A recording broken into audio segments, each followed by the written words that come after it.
It's a lot better than we usually do. All right, chums up. Ready, guys? Let's do this. Leroy Dragons! Oh my god, he just ran in. Hey everybody, and welcome to LFR, the casual podcast for casual players of the World of Warcraft, where we make the lore of Warcraft more accessible than Firewood and Darkshore. We're your hosts, Sarith and Dracoris. LFR, of course, stands for Looking for Raid, which is the pinnacle of accessibility and endgame content. It's also where you find yourself mixing with clueless idiots, which we hope is not how you'll feel after listening to our show. We should probably introduce ourselves. Well, I'm your first clueless idiot. I'm Sarith. I've actually been playing Warcraft for quite a long time. I started playing during Warcraft 3 and got into WoW pretty early into Burning Crusade. It was before the Black Temple raid came out. I really started getting deep into the lore not long before Wrath of the Lich King came out. I read the War of the Ancients novels because, I was 17, 18 years old. I was a huge Illidan fan, as you are when you're 18 and there's a guy with a blindfold and warglaves. And then the Wrath of the Lich King came out and the Arthas novel, and it's just been gone from there. Me personally, I'm also a restaurant manager. Scoop some of the best ice cream you can get in the Midwest. And my personal nerdiness started really young. I thought I was around 4, but I saw the release date yesterday. I was actually 6 when they started to re-release the Star Wars special editions. My old man took me to see A New Hope in theaters. Oh, I remember that. The rest is history. And ironically enough, the best memory I have with my father. But we're a Warcraft podcast, not a mental health issues podcast. Hey, maybe if we get far enough into things, that can be like a patron goal or something. Yeah. Listen to us have bad therapy advice. I live in Chicago. I mainly play on 2 servers. I'm really only playing 2 tunes right now. All my Horde tunes are on Zangarmarsh. I'm maining a Prop Pally over there. US servers, of course. And then I have a tune on the Alliance on the Worm Rusted Cord server who's Prot Warrior. And, I had to join the Catalina Wine Mixer, who just last night downed Daddy D for the first time. So way to go, guys. Oh, grats. I have 1 kid right now, and actually 1 on the way. So that we're pretty stoked for that. And a beautiful wife who begrudgingly tolerates my WoW addiction. Back when we were first dating, she tolerated it a whole lot less. We could just say my addiction was pretty bad during Wrath. I think a lot of people have stories of no lifing it during Wrath, don't they? I think I've heard a few of those. Yeah, that was the golden age for me. I mean, I was a freshman in college. I worked like 12 hours a week.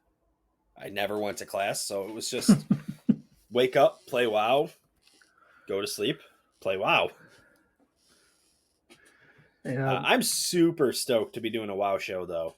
I do have another podcast that's a Star Wars show, but my entire inspiration to start podcasting in the first place has been just from all the amazing content creators in the WoW community. So to kind of be joining those ranks it's pretty awesome. And I'm a huge sports fan. I love American football. We'll specify that. I know we're going to have a decent amount of listeners who aren't from America. Here's hoping. Hockey, baseball, basketball. Unfortunately, my favorite sports team in the world is the Chicago Bears. And yeah, they had a really bad playoff game and press conference this week. So I'm apparently a bit of a masochist. I'm going to have to start following more American sports just so that I can take the piss out of you, I think.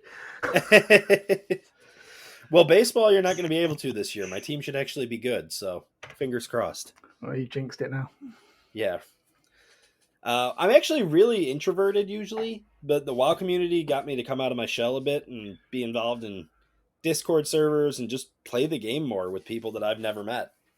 I was doing arena skirmishes with Fear the other night, just screwing around, just stuff that I would have never dreamed of a year ago before I started listening to these WoW shows and getting involved in these Discords. Mhm. So with that, I'm really hoping that we have a BlizzCon in 2021 or 2022, so I can go meet some of these people, because yeah, that's got to happen. But enough about me. What Yeah. about you, Jacoris? Well, the thing, I mean, just to follow on from what you just said about BlizzCon, for me, I'm really selfishly, I'm hoping that there's no BlizzCon for like 2 or 3 years. And the reason for that is there is no way in hell I could afford to go this year or next year. So I kind of want all you guys to be jonesing for it, so that when I can actually afford to go, I won't have missed out on anything. Yeah, 2022 would be better for me Yeah. with a baby due in August. 2021 wouldn't really happen. Yeah, if it's you've got a in lot on your October, November. plate. But So yeah, 2022, that could happen. it could. And if I can get my buddy who's getting married in California to plan his wedding around BlizzCon, That's the dream, isn't it? gotta keep We're that on the talking table. about potentially doing Disney for the kids in 2022, and if we manage that, Florida to California, I think that's quite far, isn't it? I don't really know my American geography, but It's probably 6 to 8 hour flight. yeah, maybe not. But yeah, so about But me, there is Disneyland in Florida or California. is there? It's not as good, Ah, see, I but didn't know there that. is still a Disney park in California. And it's probably cheaper I think too, it's right? it's a couple. I think it's a little cheaper, and it's a couple hours. Probably a couple hours drive from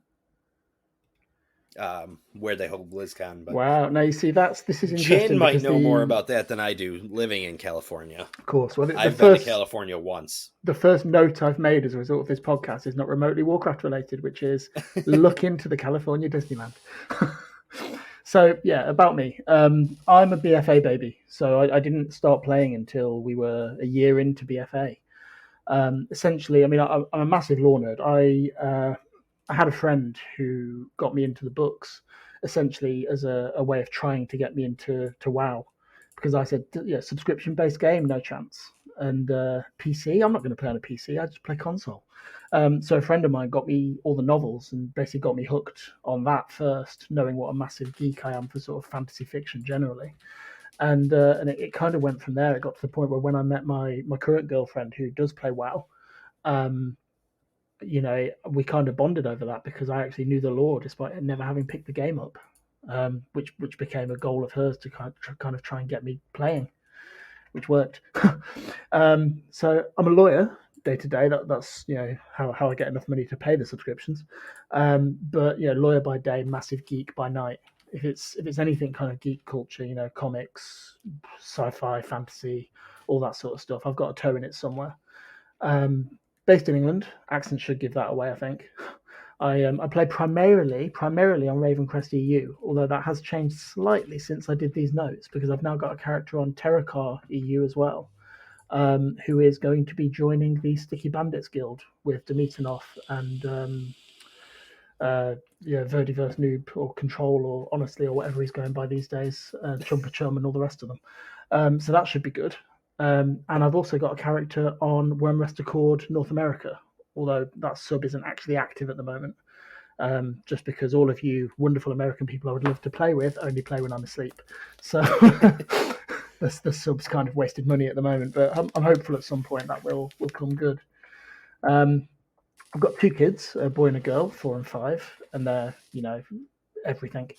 And a wonderful girlfriend who, as I say, also plays WoW. But recently she's been trading Azeroth in for her Animal Crossing island, which she has named Azure Mist, which I think is really cool. But, you can keep your gags about female Draenei to yourself. But yeah, my girlfriend's actually the inspiration behind what I wanted to do with the lore section on this show. So I like you, I've wanted to make a WoW podcast for a little while after being massively inspired by all these people we've been, getting to know. But I said to myself, I wasn't going to do it unless I had something, like a niche, something that was different to what other people were doing. Because, look at the likes of Morally Grey. They eventually, by the time they're finished, they're going to have covered every bit of lore in the sodding game. And then, you've got podcasts like Third Faction where they do all the community stuff or what have you. And it needed to be something different. And I was talking to her the other week and she said, basically, she doesn't have time to figure out the lore. She doesn't feel like she's got the time to sit and read 8 books or, go through every single quest in the game because she's already done that and not bothered reading the quest text. So instead, I figured it'd be really good to have a show that explains succinctly what's going on in X expansion or who the hell a particular character is. Sum up the first war in 20 minutes or less, as opposed to having to listen to, or not having to listen to, but 4 or 5 episodes of Morally Grey, or the War of the Ancients. I mean, what was that? 18, 19 episodes. It was a lot. Yeah. And if we do it in one, maybe we'll remember the Sundering. Well, I mean, we will absolutely remember the Sundering. I can promise you that. In fact, that should be the new tagline for the show. We will remember the Sundering. But honestly, I love those guys, and they were the ones who got me listening to podcasts in the first place. But I think there's a real gap in the market. This show wouldn't be here without those guys. No way. We wouldn't have met without that show. Well, no, absolutely, we met in their Discord. But yeah, I think there's a real gap in the market for a show that can, you can look down the list of episodes on Spotify, and hopefully in 20 or 30 episodes time, you'll be able to look at that list and say, okay, I want to find out about Gen Greymane. Let's look at episode 12 or whatever, and you're done. 20 minutes and you know who that character is. And that's kind of what I wanted to do. So yeah, that's kind of where I'm at. So we're going to be doing a bi-weekly podcast, obviously.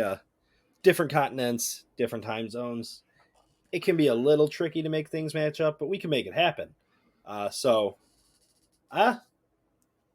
Got to tell you a little bit about what we've been up to, too. So, Dracoris, what have you been up to these past couple weeks? Well, the last couple of weeks have been pretty big for me in game because I've actually been playing a lot, which makes a change. Having 2 small kids, that you're gonna find out very soon, is difficult to find the time to play sometimes. But yeah, I've been playing a lot the last couple of weeks and sort of trying to work my way through the various campaigns, the Covenant campaigns. Haven't actually finished either of them yet. I know you've managed to finish the Necrolord one, haven't you? Yep. Yeah, but I've got a good chunk of the way through the Ardenweald one and the Kyrian one, and I mean, these stories are incredible. I've heard the Kyrian story especially is really good. Honestly, I was on the verge of tears last night. I don't know if you saw the tweet, but I got to chapter, I want to say chapter 7 or 9. I can't remember which now, but it's the chapter essentially where you get your like an artifact or a vessel from Ardenweald to help with the Spire of Ascension that you're trying to build for the Kyrian. And, I saw the spoilers about that one. Yeah, and that made me want to actually roll a Kyrian, because before I've had no inkling of rolling a Kyrian. Well, there's 2 reasons for you to roll a Kyrian. One is that story, and 2 is that the prop pally ability is amazing. The Avenger's Shield that hits like 5 enemies at once in addition to the normal Avenger's Shield, and then the stuff that you can get with legendary. I can imagine that gets pretty fun. Well, I haven't got that yet, but yeah, and the conduit abilities that you get with it as well. There's one that allows it to Divine Toll, the Kyrian ability. There's one that allows it to proc 5 times on the first person it hits. So it is ridiculously OP. And I mean, what I'm really looking forward to, honestly, is using it in old content. When I start to get bored and go back and want to do old raids and dungeons and stuff, it is going to be amazing. But yeah, so the Kyrian stuff I think is pretty great, but that story just blew me away, and I can't wait to see where it goes next. I've read a couple of spoilers, but not enough that's going to ruin it for me. And then the Ardenweald one's just fantastic as well. The amount of lore characters that are popping up in Ardenweald, I mean, it's incredible. Of all the 4 covenants, I chose the one essentially because I thought it looked pretty. I'm a big fan of the kind of the forest aesthetic and all that sort of stuff, and my main night elf druid obviously just fits in there like a hand in a glove. So I definitely was always going to go Ardenweald on the Druid, and I just sort of fell into the Covenant that had the best lore. I think the fact that you see Ysera just before the campaign even starts, and then that gets followed up on. The question that a lot of people had going in was, where the fuck is Tyrande? And again, you're not going to get that answer unless you play through the Ardenweald Covenant, Night Fae. I understand that there is something going on with Vol'jin as well, though I haven't quite got to that point yet.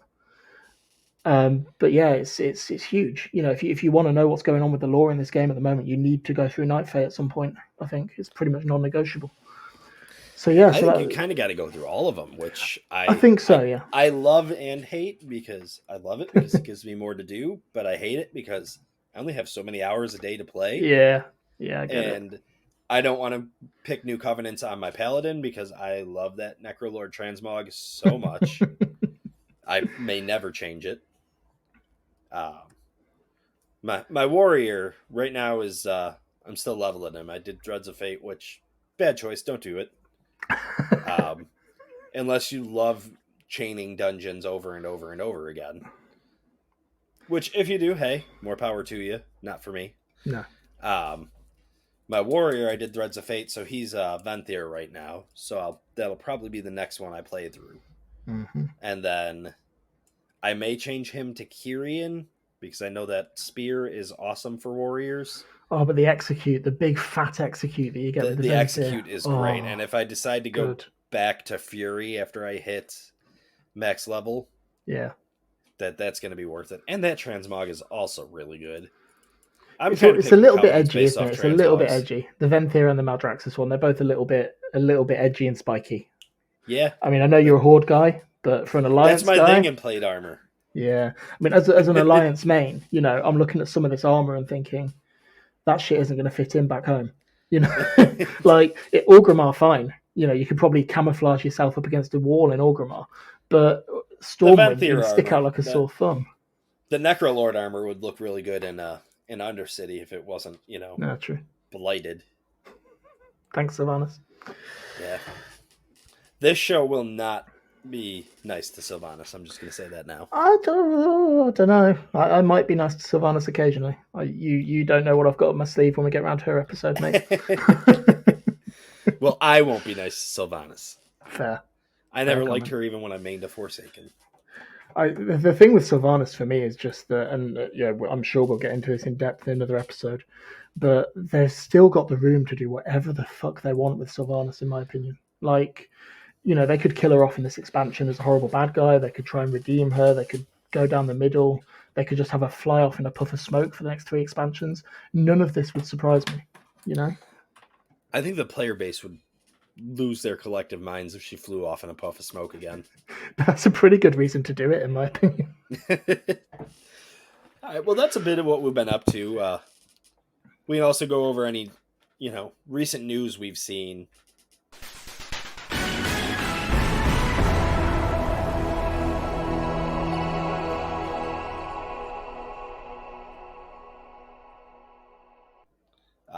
Not a lot that I've noticed in game, just kind of minor patches, minor tweaks. We don't need to break down all those. No. If you're listening to this show, it's casual.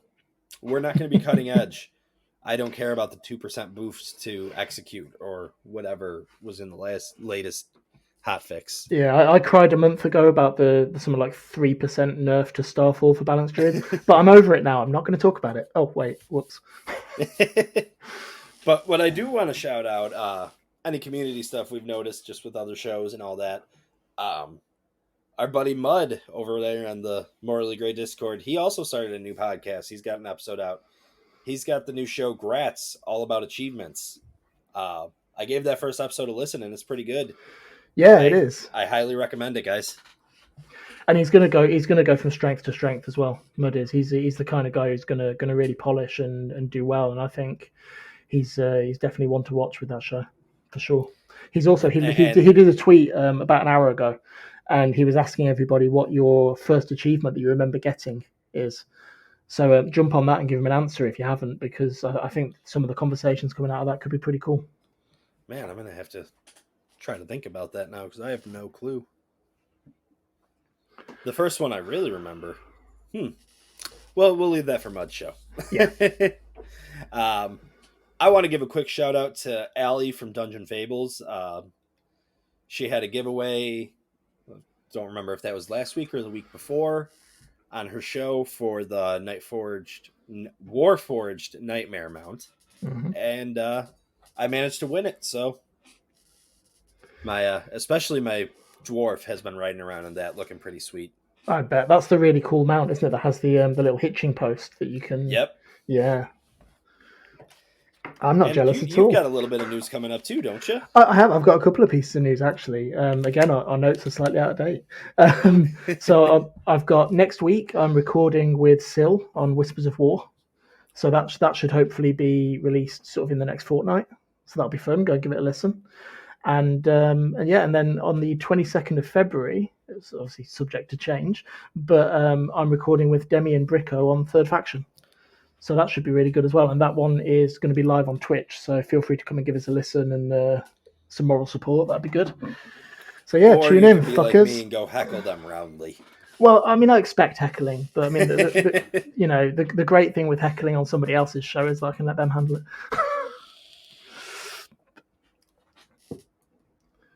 So, should we get into the business of the day then? I think we should, yeah.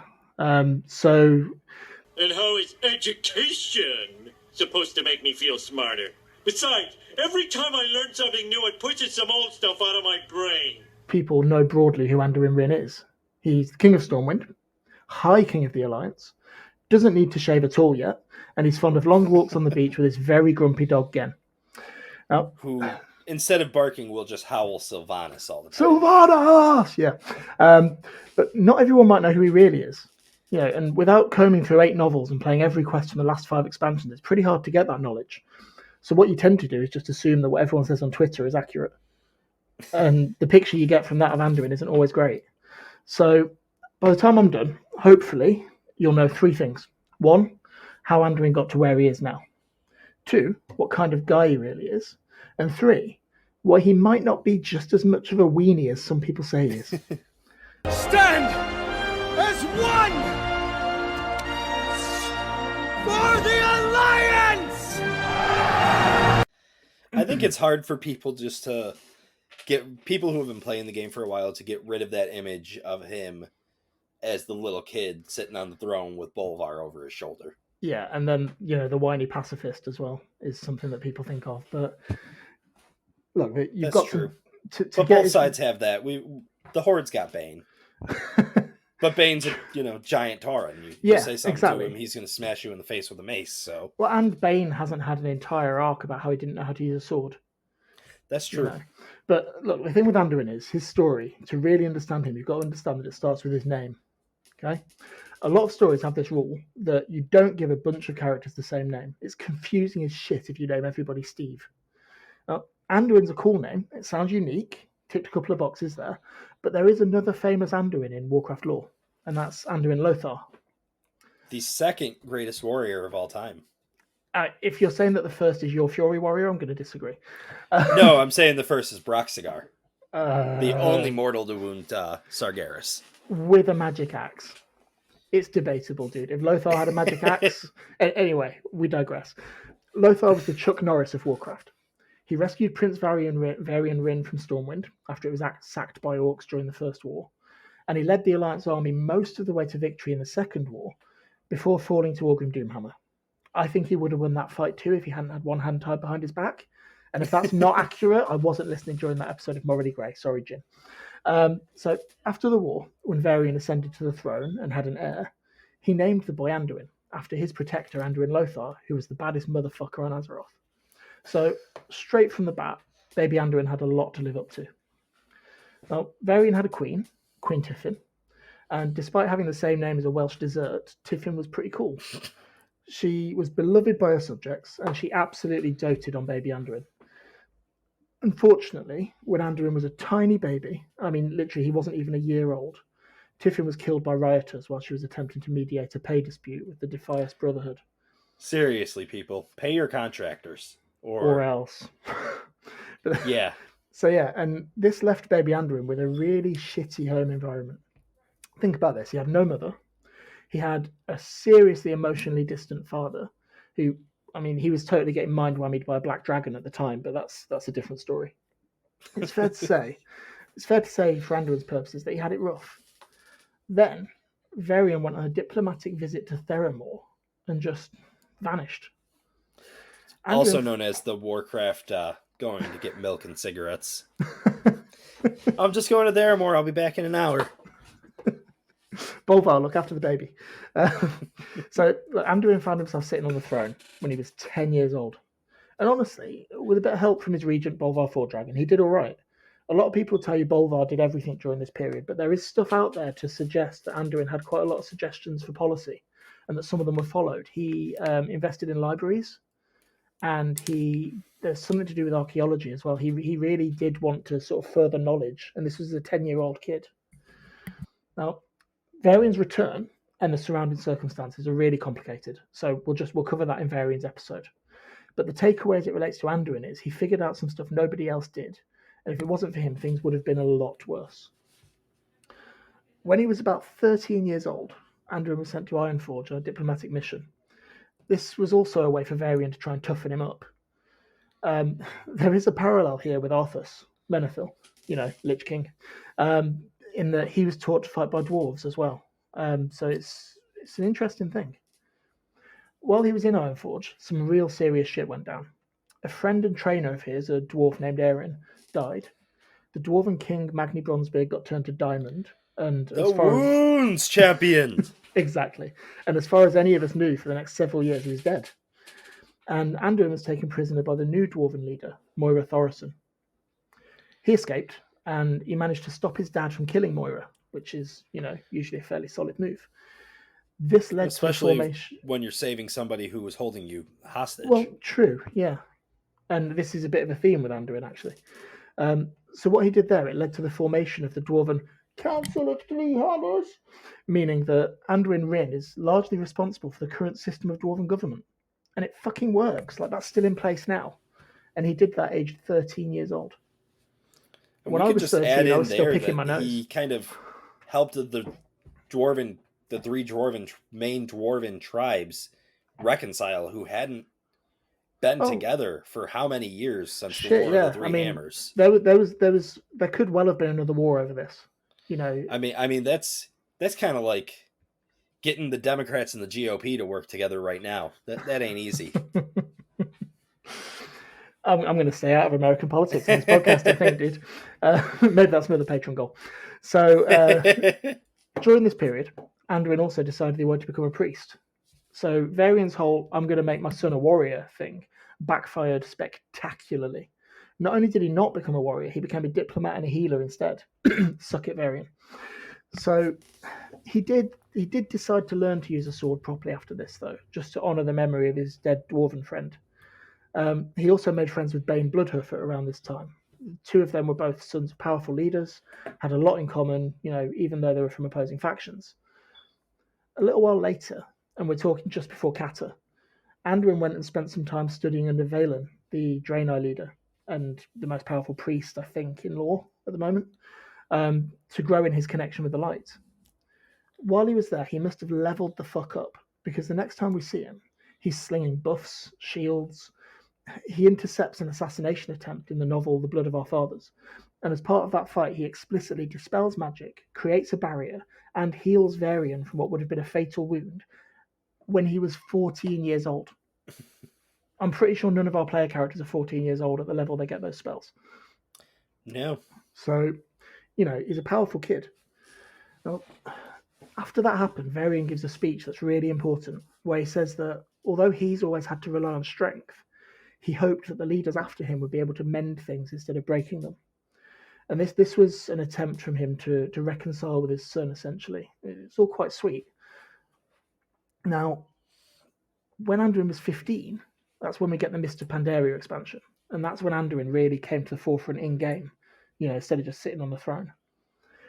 He was sent on a diplomatic mission, again, and he was shipwrecked. The Wrynns really don't have a lot of luck on these diplomatic missions. Like between Varian and Anduin, they get kidnapped. Anyway, so he ended up on the Lost Isle of Pandaria. While he was there, aside from getting captured and escaping again, which is another theme with Anduin, he trained with and studied under Chi-Ji, the Red Crane of Pandaria. He also proved his worthiness to Zhuen, the White Tiger. So that's 2 out of the, I think, 4, the August Celestials, is that right? Leading to the reopening of the Vale of Eternal Blossoms, which is a place of tremendous cultural significance to Pandaren. Basically, he impressed the shit out of everyone when he was in Pandaria. He also impressed his dad. On a number of occasions during their time there, Varian asked Anduin's opinion on the right path to follow, and he actually followed those suggestions. As a result of this, the Alliance didn't try to weaponize the Shah. Now, if they had, this expansion would have had a very different final raid. Imagine this souped-up, Shah-infested Varian Wrynn. Could have happened. Now, That's kind of frightening to think about. Yeah, Anduin talked him out of it. It would have happened otherwise. Now, Anduin confronted Garrosh Hellscream when he wanted to use the Divine Bell, which was an ancient Mogu artifact, to superpower the orcs and make a stronger horde. Garrosh decided to destroy the bell when he saw that wasn't going to work, and when he did that, he crushed Anduin beneath the rubble. Anduin survived, thanks to some healing from Valen, but he still feels pain from those injuries years later. While he was recovering, he befriended the uncorrupted black dragon Rathion. They played a board game together called Ji Hui, which is an overcomplicated Pandaren game that's basically chess, and they discussed military strategy. There is a massive portion of the online WoW community who think that Anduin and Rathion might be more than friends. I don't buy it myself, but I'd be remiss to not at least mention it. I could see it, even if I don't necessarily be on board with it. You I can see see them where going you can way. see where they're getting it from, but I don't think it's a And thing. if they did it, I would be there for it. It would be really great to see such a big war character as absolutely. a representation of the LGBTQ community. I'm all for representation. I don't buy it with Anduin and Rathion personally. I think Rathion's a manipulator, and I think is true. That's pretty much all you can read into his relationship with anybody. But anyway, we're here to talk about Anduin, not Rathion. So Anduin's next big story beat comes in the novel War Crimes, which is a fantastic novel by Christy Golden. Of all the pieces, that feature Anduin, I think that's the one people should read. Really good book, and there's large tranches of it that are from his perspective. Now, the novel revolves around the trial of Garrosh Hellscream for war crimes. I said it was a good book. I didn't say the title was clever or had double meanings or anything. Anduin gave evidence at Garrosh's trial, but said that he didn't want revenge for what Garrosh had done. He believed Garrosh should have the opportunity to change, and he thought that he could change. He said that he thought Garrosh could be redeemed. Clearly, the Vemfir agree. Moo. So after the fourth day of the trial, Garrosh asked to see Anduin, and Anduin obliged, and they had a whole little heart-to-heart, a real sort of Silence of the Lambs, talking to the prisoner through the bars kind of moment. Garrosh asked a lot of questions about Anduin's connection with the light, and he drew some parallels between Anduin and Arthas, who's Warcraft's very own Darth Vader. Anduin wasn't a big fan of being compared to Arthas, which makes a lot of sense, because Arthas was scum. So here's the thing. The night before Garrosh was due to be sentenced, Anduin found out that the war chief's food was poisoned. He went in to tell Garrosh and save him, but when he got there, Garrosh decided to give him a load of shit instead. Garrosh said, and I'm going to quote this, it's a bit of a long quote, but it's worth it. He said, "The day you take the throne, the orcs will celebrate, and we will come for Stormwind. Do you hear me? We will race through your streets, kill your people. We will place your soft little peace-craving body on a pike and burn your city down around your still wet ears. And in whatever afterlife your precious light grants you, your parents will wish Queen Tiffin miscarried." Oof. Yeah. I mean, you got to give him points for committing. But after all this, Anduin saved him anyway. That's the kind of guy we're dealing with. The next thing after that was WoD, Warlords of Draenor. And as far as I can tell, Anduin didn't do anything in that expansion. He didn't go through the portal, didn't go over to Draenor at all. So we can assume he had a fairly uneventful 16th year. When he was 17, though, the Legion attacked, and Varian was killed by Gul'dan, who is a massive douchebag who is definitely getting his own episode. If we were talking about Gul'dan now, this would be an hour-long episode, so I'm going to leave him there. But after that happened, two of Anduin's advisors, King Anduin now, two of his advisors, Jaina Proudmoore and Gen Greymane, blamed the Horde for Varian's death and wanted to go to war again over it. Anduin didn't. He concentrated the Alliance forces instead on the threat of the Burning Legion, and he worked with the Horde to get that sorted. I mean, he was obviously crushed by his dad's death, and he suffered with what was, from the outside, it was pretty clearly imposter syndrome. He spent a lot of time wandering around, trying to decide whether he was able to do this job or not, comparing himself to his dad, It's all very relatable. That kind of stopped when he travelled to the Broken Shore and the site of his dad's death, which was appropriately renamed Wrynnfall at this point. He found his father's sword, Charlemagne. When he picked it up, he had a vision of his father. When he asked Varian what he should do next, his father just replied, "What a king must." For me, that's cryptic as fuck, and I'd be asking for my money back, but clearly it meant something to Anduin. When he heard this, he really accepted his role as king, and the sword in his hand glowed with the holy light. There's a comic around this time called The Son of the Wolf, set right at the end of the Legion expansion. In that comic, a disguised demon tries to assassinate Anduin, and when it doesn't work, he then tries to recruit him. Anduin has none of it, and he smites the demon with a hammer made out of light. Afterwards, he reflects that he's become more like his father, just like his father became more like him. And he hoped that that would be enough for the Alliance and for Azeroth. At this point, Anduin was 18 years old. I mean, when you were 18, Sarith, you weren't even allowed to drink yet. You know? I mean, not legally. True. So we're now up to BFA, pretty much. There's another novel first, which is Before the Storm. So while he was looking for help dealing with the fallout from the end of Legion, Anduin visited the Priest Order Hall, and he meets up with the Forsaken Archbishop Alonzus Fowl, as well as the long-missing Princess of Lordaeron, Kalia Menethil. Following that meeting, Anduin hatches a plan to try and reunite the Forsaken of Lordaeron with their estranged and still living families. This would have had the happy side effect of maybe getting the Horde, and specifically Sylvanas, on side, and maybe preventing another war over the newly discovered material Azerite. Yeah, it didn't work. Largely because Sylvanas had no fucking intention of letting it work. She killed the vast majority of the Forsaken that were at the meeting because they wanted to leave and rejoin their families. Not even, like, they hadn't decided to leave. They were thinking about it. You know, there was no sort of declaration that these people were leaving the Horde. Yeah, they just wanted to spend time with their yeah, families. They just considered seeing their families. So yeah, Sylvanas killed them all, and she also took the opportunity to gank Kalia Menethil as well. I mean, politically, I think that was a great idea, but you know, Anduin didn't take it very well. With the help of Archbishop Fowl and Anaru, Anduin managed to raise Kalia from the dead, which is weird, right? Like, the idea of raising someone from the dead up to that point was strictly the purview of the Scourge and all their affiliated weirdos, you know, necromancers and what have you.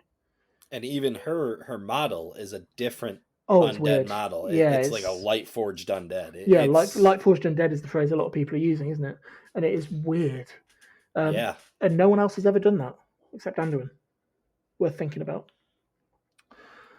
At that point as well, after Kalia was killed and all the Forsaken, Anduin decided that Sylvanas was irredeemable. And that brought us up to BFA.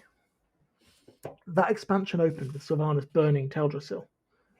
In retaliation, Anduin mobilised an army and invaded Lordaeron, or Undercity, depending on the vernacular you prefer. Sylvanas did a whole blighty self-destruct thing, though, and the place is still pretty much an irradiated shit heap. Which, to be fair, was what it was before as well. But, you know, have you seen those lakes under Undercity? So, yeah.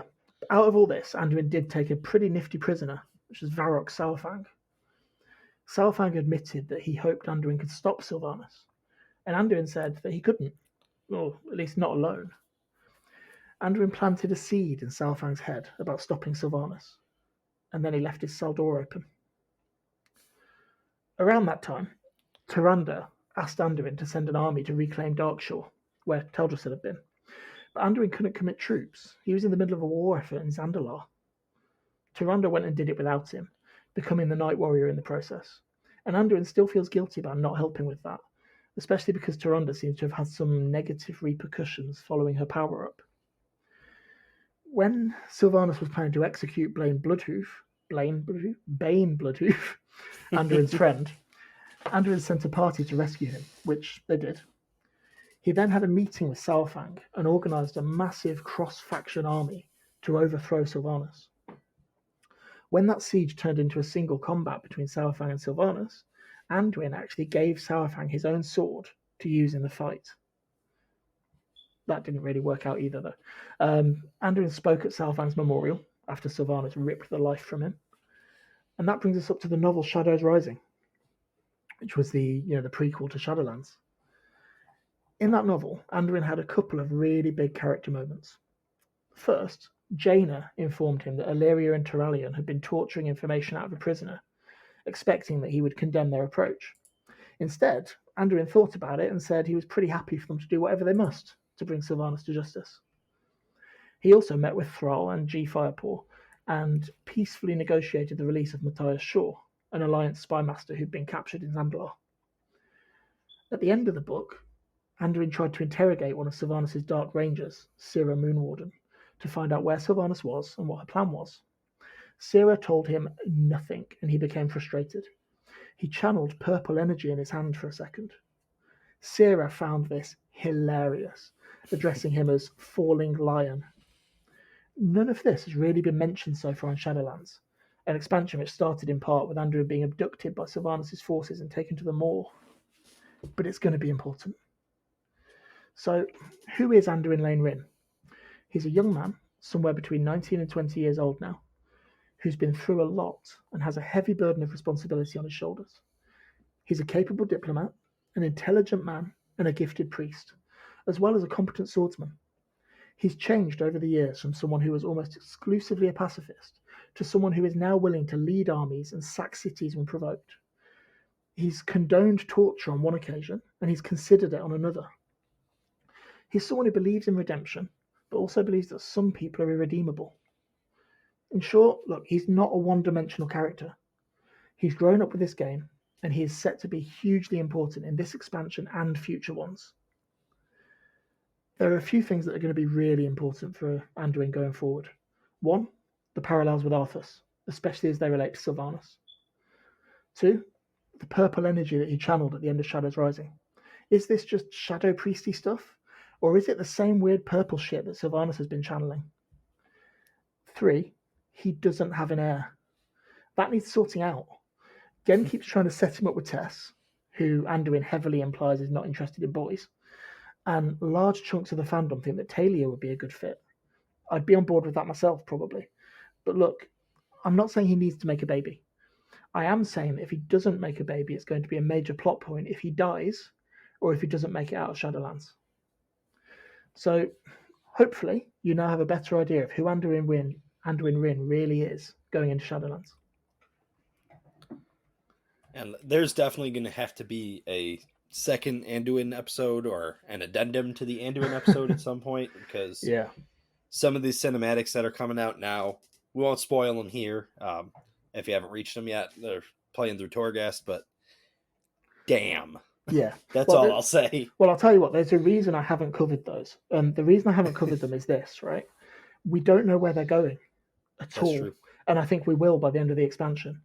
Now, I kind of want these episodes to be evergreen. You know, it would be nice for someone to be able to look at this in 5 years' time and say, this is where Anduin was before Shadowlands. Yeah. You know, and what I don't want is at the end of the episode to have a bit where we go, so yeah, there's this really cool cinematic and there's a choice and Anduin's got a Mournblade held up to his throat and we don't know what's going to happen because it just doesn't tell anybody anything, you know. But yeah, I mean, after Shadowlands, we will know exactly what those cinematics mean, and I can't wait. Yeah, I really can't. It is so interesting, honestly. And I mean, the purple shit, no one seems to be talking about it. And I can only assume that's because people haven't read Shadows Rising. Because I read Shadows Rising and I kind of wrote it off as just Void Priest stuff. See, I would have written it off as that if it wasn't for the fact that they then came and kidnapped him on Sylvanas' orders. And I mean, God knows what Sira Moonwarden and Sylvanas, whether they've been able to communicate since. They probably have.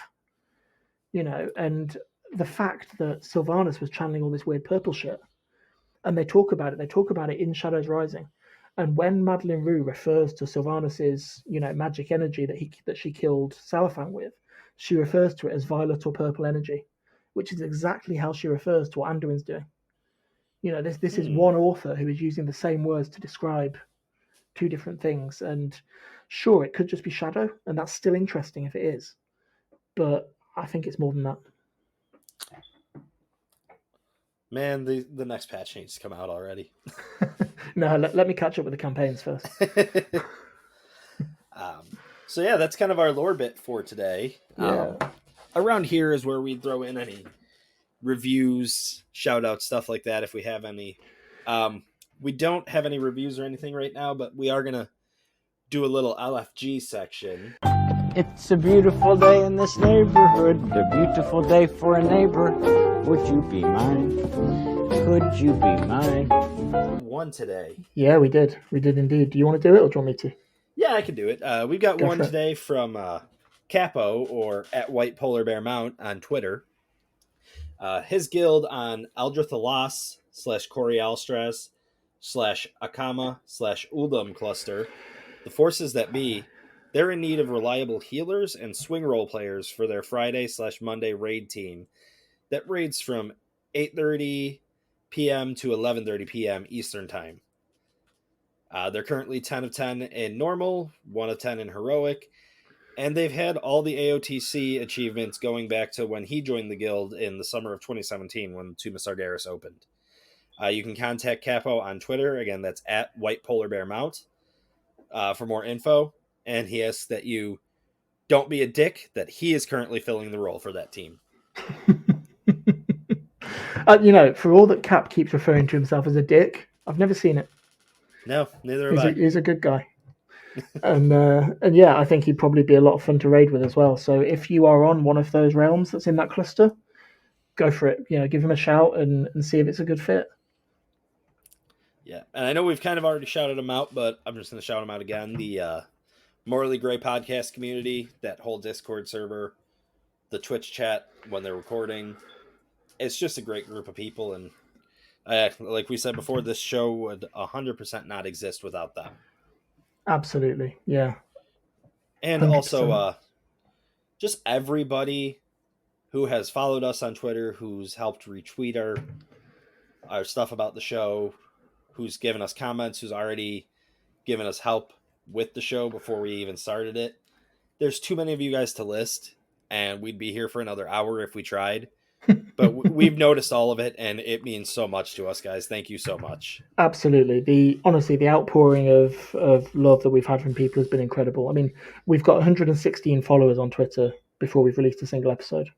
That's insane. So honestly, thank you guys so much. We hope that follower count doesn't start to tick down after you get to hear our podcast, because we're going to go from strength to strength here, and I think it's going to be a good time. Yeah. So I'm going to start wrapping it up now. We can let everybody know where they can find us. You can find me on Twitter at Sarith. Our show's Twitter is, holy cow, I just forgot the handle. It's at LFR Wildcast. At LFR Wildcast. I should have remembered that. I made it. Yep, you did. Obviously, Indeed. you can find Dracoris at Smiting Titan. Indeed. Yep. So I'm on at Smiting Titan. And the other thing is that if you want to drop us an email, you can do that too. That is lfrwowpod@gmail.com. Yep. And if you want to email us, DM us any characters, any events, any factions you want to know more about, let us know. We can make it an episode. Absolutely. And we would love that. We're not tied down to characters. So if you want us to do an episode on the First War, cool. If you want to do an episode on goblins, awesome. If you want an episode on why Kaja Cola probably tastes like piss, cool. I'll do that, honestly. So just let us know what you want to hear. As of right now, we have not decided on a topic for episode 2. So if you get something in before we start show notes, it may be your episode. It really may. But that's about it for episode 1, guys. Thanks for listening. Thanks for the support. Thanks for the love. And you'll be hearing from us in about 2 more weeks. You will. Thanks, guys. And be good to each other, guys. It's important. Always, especially now. The world we live in at the moment goes from next being... week, all our American listeners, I know it's stressful. I know it's anxiety-inducing, but we'll get through it. Just don't be afraid to reach out. Any of you in the UK like me, we're currently in our second national lockdown. So there's a lot going on everywhere. And there is a tendency for the world to devolve into shit if we let it. Let's not let it. Yep. And like I said, if you ever need to vent, if you ever need to talk, like I said, it might be terrible therapeutic advice, but I'm always here. My DMs are open. Just feel free. Yeah, I'm a lawyer, not a doctor, but I'll have a go if you need anything.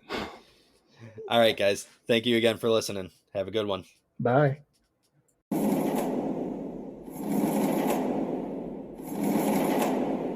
I am very uncomfortable with the energy that we've created in the studio today.